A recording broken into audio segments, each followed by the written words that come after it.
warahmatullahi wabarakatuh. Perkenalkan, saya Destia Adisa Adaha dengan NPM 2321020032 ingin mereview makalah kelompok 2 yang berjudul Surat Kuasa dan Surat Gugatan yang diampuh oleh dosen Muhammad Irfan SHI MSy. Yang pertama, surat kuasa dalam hukum acara perdata. Surat kuasa dijelaskan sebagai dasar hukum bagi seorang advokat untuk mewakili kliennya di pengadilan. Surat kuasa yang bersifat luas dan meliputi berbagai. Pertama, surat kuasa dalam hukum acara. Surat kuasa dijelaskan sebagai dasar hukum bagi seorang advokat untuk mewakili kliennya di pengadilan. Jenis-jenis surat kuasa dalam praktik hukum acara pada dasarnya dibagi menjadi dua bentuk utama. Yang pertama, surat kuasa umum yang bersifat luas dan meliputi berbagai tindakan hukum. Yang kedua, jenis kuasa ini tidak dapat digunakan.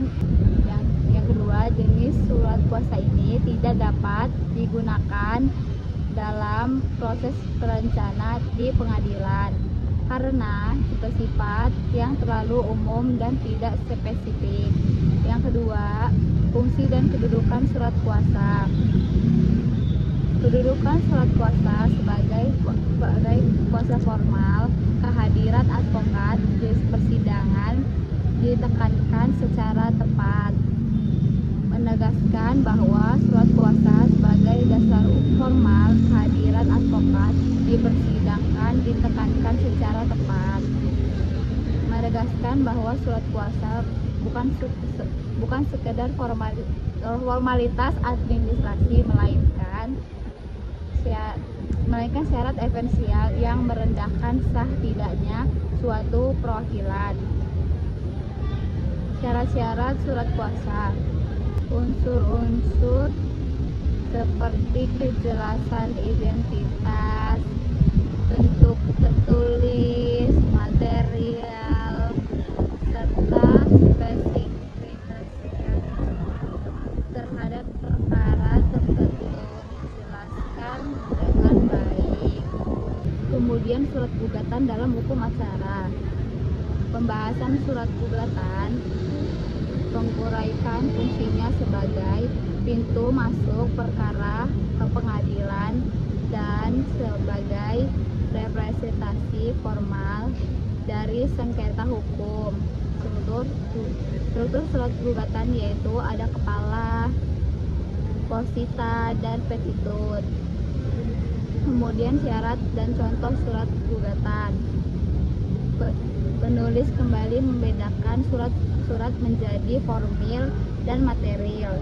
Syarat-syarat tersebut dituliskan dengan logis, lengkap, dengan contoh gugatan prestasi yang menggambarkan hubungan antara posita dan petitum dengan baik.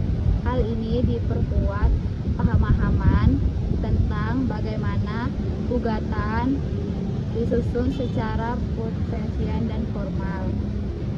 Kesimpulannya adalah surat gugatan merupakan instrumen dasar dalam memulai proses, instrumen yang harus disusun secara sistematik dan sesuai dengan kaidah hukum agar dapat diterima dan diproses oleh pengadilan.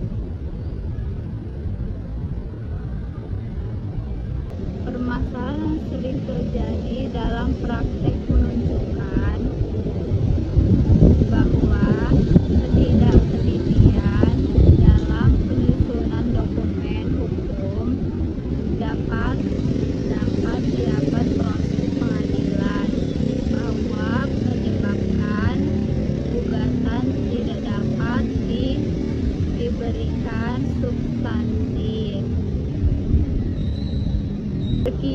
Sekian review makalah kelompok 2 dari saya. Assalamualaikum warahmatullahi wabarakatuh.